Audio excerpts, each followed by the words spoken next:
Hello students, welcome to the IMB education. आज की इस वीडियो में हम करेंगे क्लास 12th बायोलॉजी की लास्ट यूनिट इकोलॉजी के last 2 chapter biodiversity and conservation and environmental issue. यहाँ से हम वो टॉपिक को क्विक रिवाइज करेंगे जहाँ से लास्ट 10 ईयर्स के अंदर जो वो क्वेश्चन आ चुके हैं। तो पहला जो चैप्टर करें वो करें हम क्लास 12th का चैप्टर 15 बायोडाइवर्सिटी एंड कंजर्वेशन। यहाँ पे हम वो टॉपिक देखेंगे जहाँ से जो लास्ट 10 ईयर्स के अंदर क्वेश्चन आ चुके हैं। ओके सबसे पहले बात कर लेते हैं बायोडाइवर्सिटी। तो बायोडाइवर्सिटी जो डिस्क्राइब किया था वो किया था एडवर्ड विल्सन ने। एडवर्ड विल्सन साइंटिस्ट थे, उन्होंने जो वो बायोडाइवर्सिटी को डिस्क्राइब किया था। ओके यहाँ पर जो बायोडाइवर्सिटी है उसको 3 टाइप के अंदर डिवाइड किया गया है। पहली आपकी genetic diversity, species diversity and third है आपकी इकोलॉजिकल डाइवर्सिटी। ओके यानी जो जेनेटिक लेवल के ऊपर जो डाइवर्सिटी होती है उसको बोलते हैं हम जेनेटिक डाइवर्सिटी। तो यहाँ से देखिए आपका AIPMT 2009 और 12 में क्वेश्चन आ चुका है that India has more than 50,000 genetically different strain of rice and 1,000 varieties of mango. यानी अकेला इंडिया के अंदर जो 50,000 डिफरेंट टाइप के राइस हैं और 1,000 वेराइटीज जो वो मैंगोज की मिल जाती है।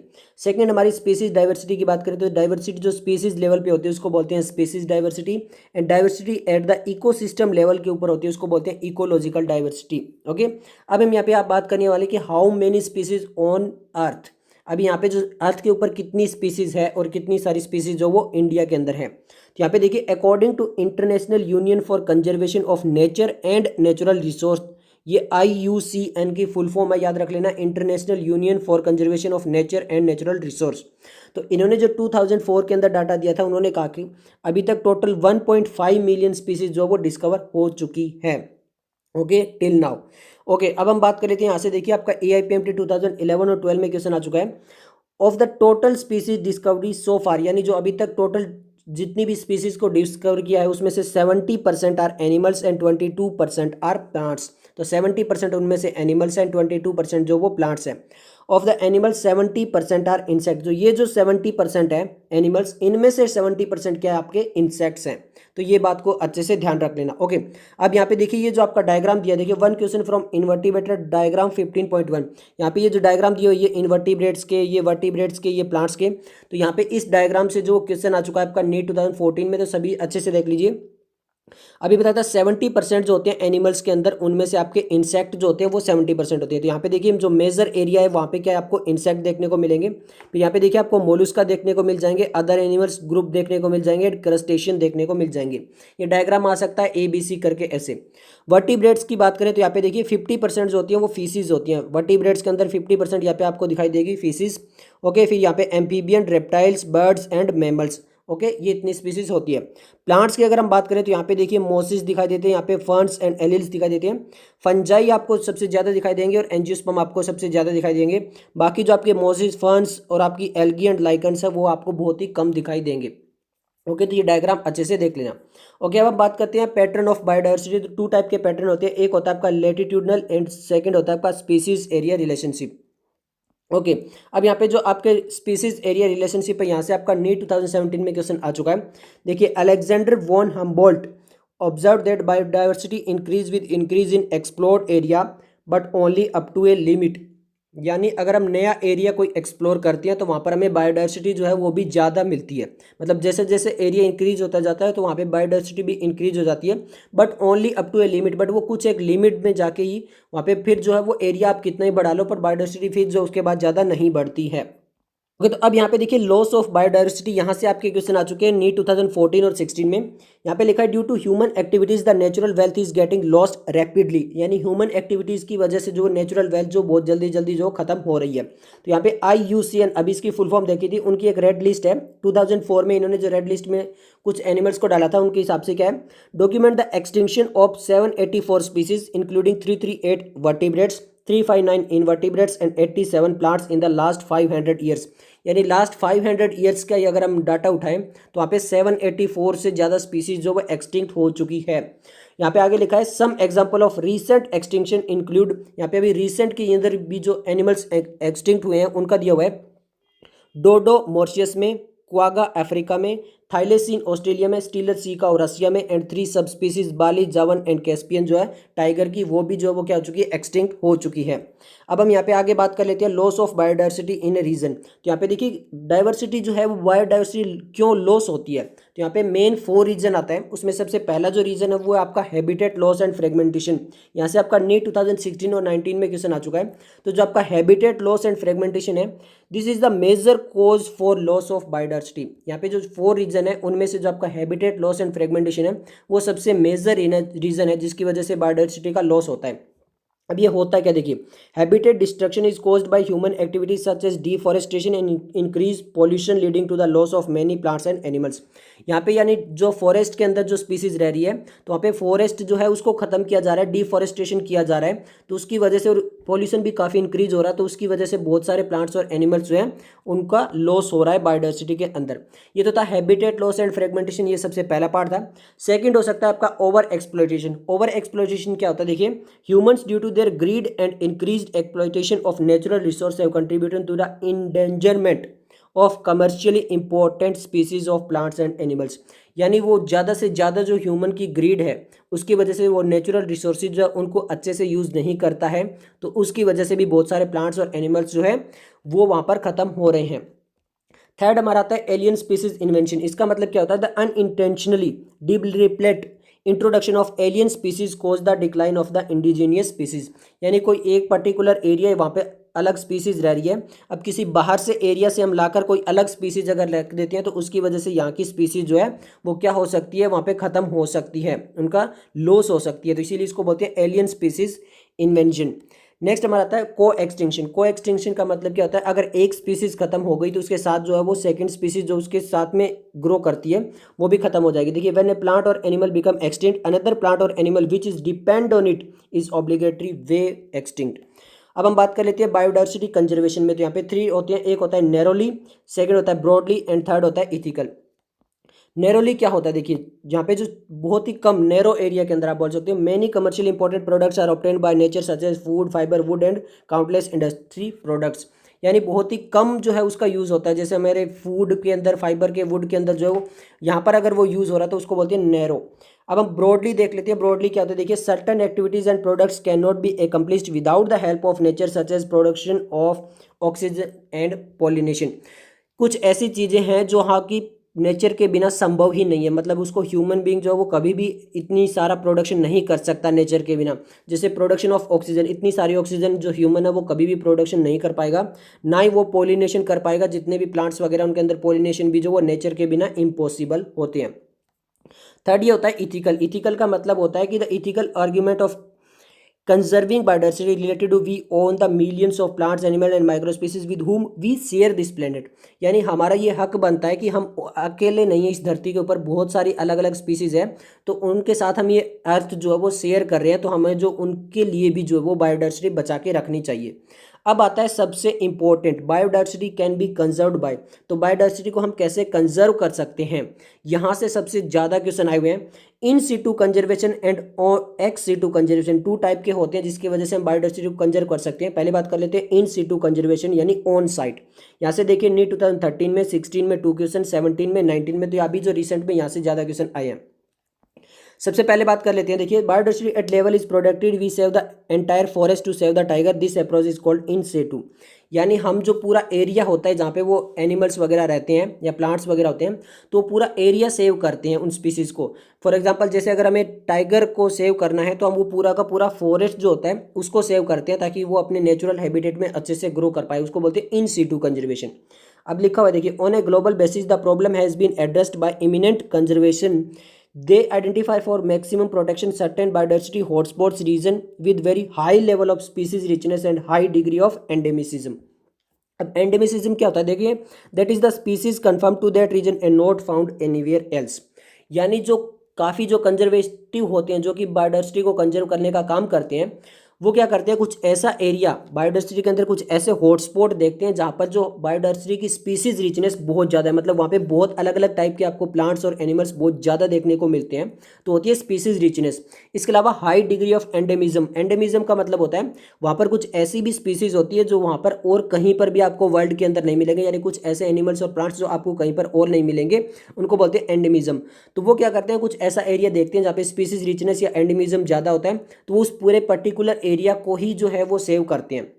यहाँ पे लिखा हुआ है देखिए, इनिशियली 25 बायोडाइवर्सिटी हॉटस्पॉट, सबसे पहले जो 25 बायोडाइवर्सिटी हॉटस्पॉट पूरे वर्ल्ड के अंदर जो है वो बताए गए, and but subsequently 9 more have been added to bringing the total number of biodiversity hotspots in the world is 34। पर अब पूरी दुनिया के अंदर टोटल 34 बायोडाइवर्सिटी हॉटस्पॉट है। यहाँ पे आपका नीट 2016 में आया हुआ क्वेश्चन है। ओके, अब हम बात कर लेते हैं, देखिए हॉटस्पॉट हो गया western Ghats and Sri Lanka, Indo Burma, Himalaya cover over countries exceptionally high biodiversity region. तो हमारे इंडिया के अंदर अगर हम हॉटस्पॉट की बात करें तो वो वेस्टर्न घाट श्रीलंका में, इंडो बर्मा एंड हिमालय के अंदर जो हमारी कंट्री के अंदर बायोडाइवर्सिटी हॉटस्पॉट्स है, जो कि काफ़ी अच्छा रीजन जो वो कवर करती है। ओके, यहाँ पे आगे लिखा हुआ है all the biodiversity hot put together cover less than 2% of earth's land area. तो टोटल जितना भी लैंड एरिया है अर्थ के ऊपर, वो जो 34 बायोडाइवर्सिटी हॉटस्पॉट है वो केवल 2% एरिया ही कवर करते हैं। आगे भी लिखा हुआ है hotspots biosphere reserve, wildlife sanctuary, national park, sacred groves are built for this purpose. यानी जो आपके हॉटस्पॉट हैं, बायोस्फीयर रिजर्व है, वाइल्ड लाइफ सेंचुरीज है, नेशनल पार्क है, सेक्रेड ग्रूव्स है, ये सभी जो वो इन सीटू के एग्जाम्पल है। अगर हम इंडिया की बात करें तो इंडिया के अंदर टोटल 14 बायोस्फीयर रिजर्व है, 19 नेशनल पार्क है एंड 448 वाइल्ड लाइफ सेंचुरीज है। ओके, अब हम बात कर लेते हैं कि जो हमारा बायोस्फीयर रिजर्व होता है उसका जो कोर रीजन होता है, मतलब जो बिल्कुल सेंटर के अंदर जो रीजन होता है, in core region of biosphere reserve no human activities is allowed. तो वहाँ पे जो कोर रीजन होता है बायोस्फीयर रीजन का, वहाँ पे कोई भी ह्यूमन एक्टिविटीज अलाउड नहीं है। यहाँ पे आपका नीट 2017 में क्वेश्चन आ चुका है। ओके, अब हम बात कर लेते हैं XC2 कंजर्वेशन की, ये भी काफ़ी इंपॉर्टेंट है, उतना ही ज़्यादा। यहाँ पे देखिए AIPMT 2010, फिर नीट 2014, 17, 18, 19 कंटिन्यू क्वेश्चन आए तो काफ़ी इंपॉर्टेंट हो जाता है। XC2 का क्या मतलब होगा, जो भी इंडेंजर्ड प्लांट्स या एनिमल्स है उसको वहाँ पर निकाल कर जो है कुछ ऐसी जगह रखें जहाँ पर जो है वो अच्छे से सर्वाइव कर पाए, उसको बाहर निकाल लेते हैं उस पर्टिकुलर एरिया से। आगे लिखा भी है the threatened species of plants and animals taken out of their habitat and kept in a special settings as in zoological park, botanical garden, wildlife park. ये इंपॉर्टेंट है कि हम क्या करते हैं, जो थ्रेटेंड स्पीसीज होती है उनको वहाँ से बाहर निकाल लेते हैं, स्पेशल एरियाज देते हैं वहाँ पे, जैसे आपका जूलॉजिकल पार्क हो गया, बॉटनिकल गार्डन हो गए, वाइल्ड लाइफ पार्क हो गए। ये किसके एग्जाम्पल, आपके आपके ये एग्जाम्पल है XC2 के। यहाँ पे देखिए कितने सारे क्वेश्चन यहाँ से आए हुए हैं।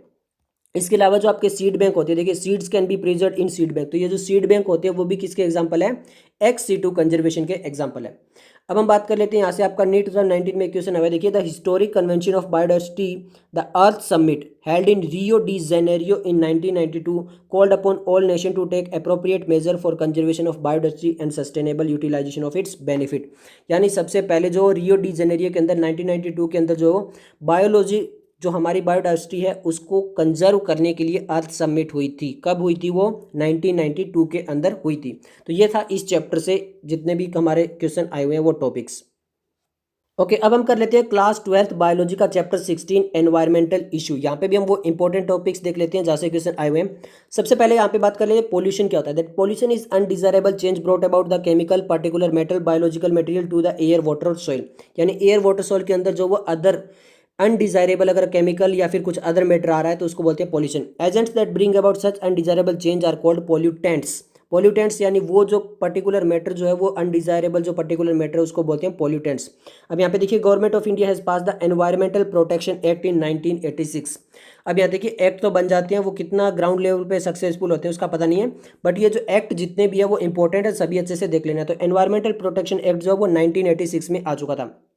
अब हम बात कर लेते हैं सबसे पहले एयर पोल्यूशन और उसके कंट्रोल के बारे में। तो यहाँ पे ये इंपॉर्टेंट है, देखिए एयर पोल्यूशन यहाँ पे जो आपके इलेक्ट्रोस्टैटिक प्रेसिपिटेटर हो, तो यहाँ पे देखिए लिखा हुआ है fitting smoke stacker smelter with filter to separate pollution from the harmless gases. जो हार्मलेस गैसेज बनाने के लिए जो वहाँ पे कुछ अलग जो है वो स्मोक स्टेक्स या स्मेल्टर लगाए जाते हैं। यहाँ पे लिखा हुआ है देखिए particular matter can be removed by using electrostatic precipitator, it contain electrode wire mating eight several thousand volt which produce electron. तो यहाँ पे वो कुछ इलेक्ट्रॉन प्रोड्यूस करते हैं जिसके द्वारा जो हार्मफुल गैसेज जो है उनके साथ चिपक जाती है। ओके अब यहाँ पे एक क्वेश्चन आया हुआ है, एक स्क्रबर भी होता है, देखिए क्या होता है वो। Scrubber can be use to remove gases such as sulphur dioxide where in the exhaust passes through a spray of water और लाइम। इसके अलावा एक स्क्रबर भी होता है जो क्या करता है, जैसे सल्फर डाइऑक्साइड गैसेज वगैरह जो होती है हार्मफुल, उनको जो है वो क्लीन करता है। वो कैसे क्लीन करता है, वहाँ पे जो है वो स्प्रे ऑफ वाटर या फिर लाइम वाटर जो उसकी स्प्रे की जाती है ताकि सल्फर डाइऑक्साइड जो है वो बाहर जो है वो एनवायरनमेंट के अंदर ना जाए। इसके अलावा देखिए according to the Central Pollution Control Board CPCB, ये फुल फॉर्म वगैरह याद रख लेना, पार्टिकुलेट साइज 2.5 माइक्रोमीटर और less in diameter are responsible for causing the great harm to human health. यानी अगर पोल्यूटेंट का जो लेवल है वो 2.5 माइक्रोमीटर से कम रहता है तो वो ह्यूमन के लिए बहुत ज़्यादा हार्मफुल होता है, क्योंकि वो लंग्स के अंदर जो वो पेनिट्रेट कर जाता है। अब आगे देख लेते हैं, in India the air prevention and control of pollution act, मैंने कहा था जितने भी एक्ट है वो अच्छे से देख लेना, came into force in 1981 but was amended in 1987 to include noise as an air pollution. तो यहाँ पे देखिए नीट 2013 में क्वेश्चन आया हुआ है। तो यहाँ पे इंडिया के अंदर जो वो air act, air prevention and control of pollution act जो वो 1981 के अंदर आया, बस इसको एमेंड कब किया गया, 1987 के अंदर जो वो एमेंडेड किया गया। तो ये भी इंपॉर्टेंट है उसके अंदर, क्योंकि नॉइस पोल्यूशन जो उसको भी इंक्लूड किया गया, इसीलिए वहाँ पे 6 ईयर उन्होंने ज़्यादा ले लिए। अब यहाँ पे देखिए AIPMT 2010 में आया हुआ है, नॉइस पोल्यूशन की बात करें तो 150 dB डेसिबल जो होता है 150 dB और more generate by taking off a jet plane और रॉकेट में damage ear drum, thus permanently impairing hearing ability. Even chronic exposure to a relatively lower noise level of cities में permanently damage hearing abilities of human. तो यहाँ पे जो 150 dB या फिर उससे ज़्यादा जो है वो जेट प्लेन या फिर रॉकेट जो है वहाँ पे आवाज़ आती है, नॉइस आती है, तो वो आपके ईयर को परमानेंटली डैमेज कर सकती है। इसके अलावा जो क्रॉनिक एक्सपोजर होता है वो इसका सिटीज़ के अंदर, वहाँ पर भी जो है वो परमानेंटली डैमेज हो सकती है आपकी हियरिंग एबिलिटीज़। अब हम बात कर लेते हैं एयर पोल्यूशन जो है उसको कंट्रोल कैसे किया गया, स्टडी ऑफ दिल्ली यहाँ पे दिया हुआ है, बट यहाँ से ये इंपॉर्टेंट है। देखिए यहाँ पे भारत स्टेज 4 जो है वो 4 व्हीलर के लिए कब आई, वो अप्रैल 2017 को आई। 3 व्हीलर के लिए कब आई, 1 अप्रैल 2017 को। 2 व्हीलर के लिए कब आई, अप्रैल 2017 को ही आई। बट अभी आपको पता है 2020 के अंदर जो भारत स्टेज 5 जो उसको स्कीप करके डायरेक्ट कौन सी आ चुकी है, 6 आ चुकी है। तो ये भी थोड़ा सा आप याद रखना। अब हम बात कर लेते हैं water pollution and it's control के बारे में। ओके अब यहाँ पे देखिए ये एक्ट वापस याद रखना, water prevention and control of pollution act, ये कब आया, 1974 के अंदर आया। ओके अब यहाँ पे हम बात कर रहे थे डोमेस्टिक सीवेज वगैरह होता है, उसके अंदर क्या कुछ होता है, यहाँ से क्वेश्चन आ चुका आपका 2009 और 12 के अंदर। It is possible to estimate the amount of organic matter in sewage water by measuring biochemical oxygen demand. यानी अगर वो जो सीवेज वाटर है उसके अंदर कितना अमाउंट ऑफ ऑर्गेनिक मटेरियल वहाँ पे प्रेजेंट है उस सीवेज के अंदर, उसको हम कैसे मेजर कर सकते हैं, उसको मेजर कर सकते हैं बायोकेमिकल ऑक्सीजन डिमांड से। यानी वहाँ पे बायोकेमिकल ऑक्सीजन डिमांड कितनी है, मतलब वो बैक्टीरिया वगैरह जो है वो उसको जो ऑर्गेनिक मटेरियल है उसको जब वो डिग्रेड कर रहे हैं तो उनकी कितनी ऑक्सीजन है डिमांड हो रही है, कितनी ज़्यादा उनको ऑक्सीजन चाहिए, तो बायोकेमिकल ऑक्सीजन डिमांड को मेजर करके हम यहाँ पे मेजर कर सकते हैं। ओके अब हम यहाँ पे इंपॉर्टेंट आए हुए हैं, देखिए क्वेश्चन। सबसे पहले बात कर लेते हैं बायोमैग्निफिकेशन। बायोमैग्निफिकेशन क्या होता है, increase in concentration of a toxic at successive trophic level, this is because a toxin get accumulated in the body of an organism can not be metabolised और excreted and is posed on the next trophic level. यहाँ पे biomagnification क्या होता है, यहाँ पे आपका 10 में और 15 में क्वेश्चन आ चुका है। यहाँ पे होता क्या है कि एक जो टॉक्सिसिटी का लेवल है, ओके, वो एक ऑर्गेनिज्म के अंदर जाता है, फिर जो ट्रॉफिक लेवल जो पूरी फूड चेन चलती है उसके अंदर जो वो एक्यूमुलेट होता ही जाता है। और एक्यूमुलेट होने का मतलब है कि वहाँ पर जो उसकी मात्रा जो है वो बढ़ती जाती है। एग्जांपल दिया हुआ है DDT and other heavy metal such as mercury, cadmium etcetera जो है वो बायोमैग्निफिकेशन के अंदर आ जाते हैं। फॉर एग्जाम्पल यहाँ पे देखिए वाटर के अंदर DDT का जो वॉल्यूम है वो 0.003 पार्ट्स पर बिलियन है। जू प्लैंकटन के अंदर वो 0.04 पार्ट्स पर मिलियन हो चुका है। स्मॉल फिशेस के अंदर 0.5 हो चुका है। लार्ज फिशेस के अंदर वो 2 हो चुका है। और जबकि अगर फिशेस ईटिंग जो बर्ड्स हैं उनके अंदर DDT का जो वॉल्यूम है वो कितना हो चुका है, 25 हो चुका है। तो यहाँ पे देखिए जो वॉल्यूम है वो इंक्रीज होता जा रहा है टॉक्सिसिटी का, इसको बोलते हैं बायोमैग्निफिकेशन। इसके अलावा लिखा भी है देखिए, high concentration of DDT distribute calcium metabolism in birds which cause thinning of eggshell in their premature breaking cause decline in their bird population. इससे होता क्या है, अगर बर्ड्स के अंदर ज़्यादा DDT जो है वो टॉक्सिसिटी बढ़ जाती है तो वहाँ पर जो कैल्शियम जो है उसकी कमी हो जाती है। उसकी वजह से जो एग होता है, उसका जो एग शेल होता है वो जल्दी जो है वो थिन होता है, तो वो जल्दी ब्रेक डाउन कर जाता है और बर्ड्स जो वो अच्छे से मेच्योर ही नहीं हो पाता, इससे पहले एग जो वो ब्रेक हो जाता है। इसकी वजह से जो बर्ड्स की जो पॉपुलेशन है वो कम होने लगती है। ओके, नेक्स्ट हमारा आता है यूट्रोफिकेशन। यूट्रोफिकेशन से भी देखिए 12 में, 16 में, 18 में क्वेश्चन आ चुका है। ये क्या है? It is a natural ageing of a water body due to the nutrient enrichment of its water. मतलब कोई लेक वगैरह होती है, वहाँ पर अगर न्यूट्रिएंट्स इनरिचमेंट ज़्यादा हो जाती है तो उसकी वजह से जो बहुत जल्दी जो कोई लेक वगैरह उसकी डेथ हो जाती है। ओके, अब हम बात कर लेते हैं आगे कि यहाँ पर जो आपका सॉलिड वेस्ट होता है उससे रिलेटेड क्या चीज़ें है। तो यहाँ पे देखिए 2018 में क्या क्वेश्चन आया हुआ है, consist of all unwanted undesired material through into the dustbin. यानी जितने भी सॉलिड वेस्ट होते हैं जो अनवांटेड होते हैं वो कहाँ पे डाल देते हैं? हम डस्टबिन में डाल देते हैं। वहाँ पे भी 2 टाइप के होते हैं, बायोडिग्रेडेबल एंड नॉन बायोडिग्रेडेबल। आगे लिखा हुआ है देखिए, open dumps used for disposing solid waste serve as breeding ground for rats and flies, therefore sanitary landfills are used as substitute for this. ज़्यादातर क्या होता है कि डायरेक्ट एरिया जो है वहाँ पर हम अपना जो सॉलिड वेस्ट होता है उसको डाल देते हैं, उसकी वजह से रेट्स फ्लाइज वगैरह जो है वो ज़्यादा होती है, उसकी वजह से डिजीज़ होने के चांस भी ज़्यादा होते हैं। तो वहाँ पे हमें सैनिटरी लैंडफिल जो उनका यूज़ करना चाहिए। तो यहाँ पे आपका 2018 में आया हुआ क्वेश्चन है। ओके, इसके अलावा देखिए case study of remedy for plastic waste. जो प्लास्टिक वेस्ट है उससे हम कैसे छुटकारा मिल सकता है उस पर एक केस स्टडी है। तो यहाँ पे 2019 में क्वेश्चन आ चुका है। Polyblend, a fine powder of recycled modified plastic, was developed by Ahmed Khan and his company in Bangalore। यहाँ पर जो अहमद खान है और उनकी कंपनी ने जो है वो जो अलग अलग प्लास्टिक होता है उसको यूज़ करके उन्होंने एक पाउडर बनाया पॉलीब्लेंड। ओके, और उससे क्या किया उन्होंने, this mixture is mixed with the bitumen and that is use to lay roads. और उन्होंने जो है वो पॉलीब्लेंड को बिट्यूमिन के साथ मिलाया और उससे जो वो सड़कें उन्होंने बनाई। अब उसमें क्या हुआ कि उनकी जो सड़कों की जो लाइफ साइकिल थी वो ज़्यादा बढ़ चुकी थी। ओके, अब हम बात कर लेते हैं रेडियो एक्टिव वेस्ट की। यहाँ से भी नीट 2019 में क्वेश्चन आया, जो कि न्यूक्लियर एनर्जी होती है। ओके, वहाँ से जो है वो कुछ वेस्ट निकलता है, उसको बोलते हैं हम क्या? Radio active waste. तो यहाँ पे देखिए उसको हम कैसे मैनेज करते हैं। Radio active waste should be suitably pre treated in silted container buried into rocks surface about 500 metre under the earth surface.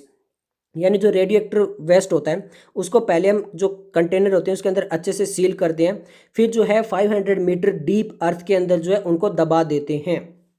Okay, अब हम बात कर लेते हैं ग्रीन हाउस गैस और इनके इफेक्ट के अंदर, ग्लोबल वार्मिंग के अंदर क्या होता है। तो सबसे पहले ये याद रखना, जो ग्रीन हाउस गैस इफेक्ट होता है वो एक नेचुरल फिनोमिना है। अगर ये ना हो तो अर्थ का टेम्परेचर जो वो -18 डिग्री सेल्सियस पहुंच जाता है। अब मेन जो देखिए कंट्रीब्यूशन जो होता है ग्रीन हाउस गैसेज का टोटल ग्लोबल वार्मिंग के अंदर, उसमें कौन कौन सी गैसेज जो वो मेनली रिस्पॉन्सिबल है। तो ग्राफ देख लेना, 60% जो कार्बन डाइऑक्साइड, 20% मीथेन है, क्लोरोफ्लोरोकार्बन जो वो 14% है, नाइट्रस ऑक्साइड जो है वो कितना आपका 6% है। लिखा भी है carbon dioxide 60%, methane 20%, chlorofluorocarbon 40, nitrous oxide जिसको लाफिंग गैस बोलते हैं वो 6% है। इसके अलावा देखिए जो आपकी carbon dioxide and methane are commonly known as greenhouse gas because they are the responsible for the green house.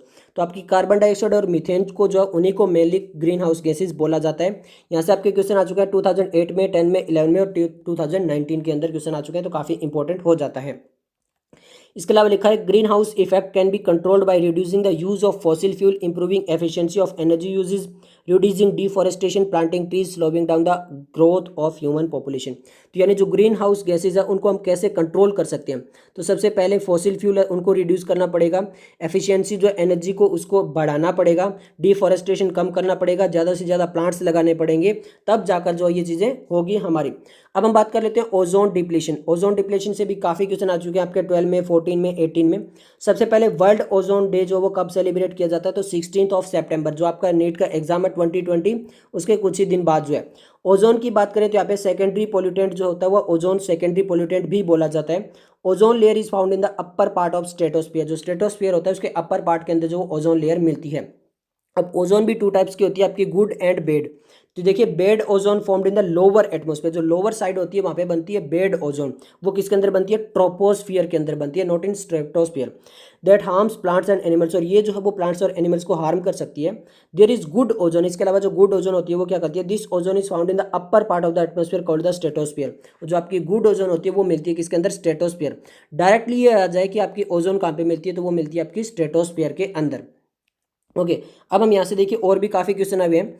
इसके अलावा जो chlorofluorocarbon are acted upon the UV rays in the stratosphere liberating of the Ci atoms यानी chlorine atoms which act as catalyst to degrade ozone into molecular oxygen. तो यहाँ पे जो chlorofluorocarbon है उसके साथ जब यूवी रेज मिलती है, अल्ट्रावायलेट रेज जब मिलती है स्ट्रेटोस्फीयर के अंदर, तो वहाँ पे वो क्लोरीन एटम जो है वो बाहर निकल जाते हैं और वो क्लोरीन एटम क्या करते हैं, वो जो ओजोन होती है उसको डिग्रेड करते हैं, यानी उसको धीरे धीरे खत्म करते हैं। तो यहाँ पे जो इसीलिए यहाँ पर ओजोन होल हो चुका है, क्यों? क्योंकि वो क्लोरीन एटम जो होते हैं वो ओजोन को डिग्रेड करें, उसको खत्म करें हैं। आगे लिखा है the UV rays of shorter wavelength cause skin cancer. जो अल्ट्रावायलेट रेज जो शॉर्टर वेवलेंथ की होती है वो स्किन कैंसर कर सकती है, म्यूटेशन कर सकती है सेलुलर डीएनए के अंदर, स्लो ब्लाइंडनेस कर सकती है, कैटरेक्ट कर सकती है। सच एक्सपोजर में परमानेंटली डैमेज कॉर्निया, और इसकी वजह से कॉर्निया जो वो परमानेंटली डैमेज भी हो सकता है, जो अल्ट्रावायलेट रेज आती है आपकी शॉर्ट वेवलेंथ की उसकी वजह से। तो 2018 में क्वेश्चन आया हुआ है। अब हम बात कर लेते हैं मॉन्ट्रियल प्रोटोकॉल की। मॉन्ट्रियल प्रोटोकॉल से 6 में, 8 में, 9 में, 9 और आपका 19 में क्वेश्चन आ चुका है। यहाँ पे देखिए, recognise the deleterious effect of ozone depletion, an international treaty known as the Montreal Protocol was signed at Montreal Canada in 1987 effective in 1899 to control the emission of ozone depleting substance. यानी यहाँ पर जो है Montreal के अंदर, Canada के अंदर 1987 में एक प्रोटोकॉल जो वो साइन किया गया और वहाँ पे ये कहा गया कि जो ओजोन डिप्लीशन हो रही है, जो ओजोन लेयर धीरे धीरे खत्म हो रही है क्लोरोफ्लोरोकार्बन की वजह से, उसको कंट्रोल करना है ताकि ओजोन जो वो ज़्यादा वहाँ पर उसका डिप्लीशन ना हो।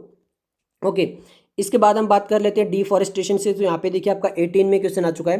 यहाँ पे लिखा है ट्रीज आर कट। ये देख ली, एक ये पॉलिसी भी याद रखना, नेशनल फॉरेस्ट पॉलिसी कब आई थी आपकी? 1988 के अंदर आई थी, वो भी इंपॉर्टेंट है। अब बात कर लेते हैं, देखिए trees are cut for the timber fuel and also for slash and burn agriculture also called jhum cultivation. तो झूम कल्टीवेशन से आ चुका है। पहले क्या होता था कि वहाँ पर उन्होंने जो है वो एग्रीकल्चर करते थे, एग्रीकल्चर करने से पहले वहाँ पे जो भी फॉरेस्ट वगैरह होता था उसमें आग लगा देते थे और फिर वहाँ पे एग्रीकल्चर करते थे। In these the trees are cut and plant remain in the forest are buried since the ash act as fertiliser. वहाँ पे क्या होता था, जो जंगल होता है उसके अंदर आग लगा देते थे, फिर वहाँ पे एग्रीकल्चर करते थे, उसको बोलते थे झूम कल्टीवेशन। फिर वहाँ पे एग्रीकल्चर करते थे, फिर नए एरिया में जाते वही काम करते दोबारा से। ओके, अब यहाँ पे देखिए आपका 2009 और 16 में क्वेश्चन आ चुके हैं। अब हम बात करने वाले हैं केस स्टडी, कुछ जो हमारे केस स्टडी हैं। सबसे पहले देखिए, the government of India is recently institute the Amrita Devi Bishnoi wildlife protection award. ये भी आप याद रखना, Amrita Devi Bishnoi wildlife protection award जो वो गवर्नमेंट ऑफ इंडिया ने जो वो यहाँ पे रिसेंटली इंट्रोड्यूस किया। इसमें क्या होता है, फॉर इंडिविजुअल और communities for from rural areas that have shown extraordinary courage are dedicated in protecting wildlife. यानी वाइल्ड लाइफ को प्रोटेक्शन करने के लिए अगर कोई इंडिविजुअल या फिर कोई कम्युनिटी जो रूरल एरिया से आती हो, अगर उसने कुछ ऐसा काम किया है तो उसको जो वो Amrita Devi wildlife Bishnoi wildlife protection award मिलता है। इसके अलावा देखिए चिपको मूवमेंट। चिपको मूवमेंट क्या था? Chipko movement of Garhwal Himalayas in 1974 local women showed enormous bravery in protecting trees from the axe of contractor by hugging them. तो जो घारवाल हिमालयस के अंदर 1974 के अंदर वहाँ पे जो लोकल वुमेन थी उन्होंने ट्रीज़ को हग कर लिया ताकि जो कॉन्ट्रैक्टर है वो उतने ट्रीज़ जो है वो काट ना पाए। तो वहाँ पे ट्रीज़ को सेव करने के लिए वो चिपको मूवमेंट चला था, यानी प्लांट्स के साथ आप चिपक जाइए, तो उसको बोलते हैं चिपको मूवमेंट। इसके अलावा देखिए 1980s the concept of joint forest management was introduced by the government of India. और 1980s के अंदर जॉइंट फॉरेस्ट मैनेजमेंट जो वो इंट्रोड्यूस की गई इंडिया के अंदर। यहाँ पे आपका 2016 में क्वेश्चन आ चुका है। तो ये सब कुछ था इस वीडियो के लिए। अगर आपको ये वीडियो पसंद आए तो लाइक कीजिए, दोस्तों के साथ शेयर कीजिए। मिलते हैं जल्दी नेक्स्ट वीडियो के साथ, तब तक के लिए धन्यवाद।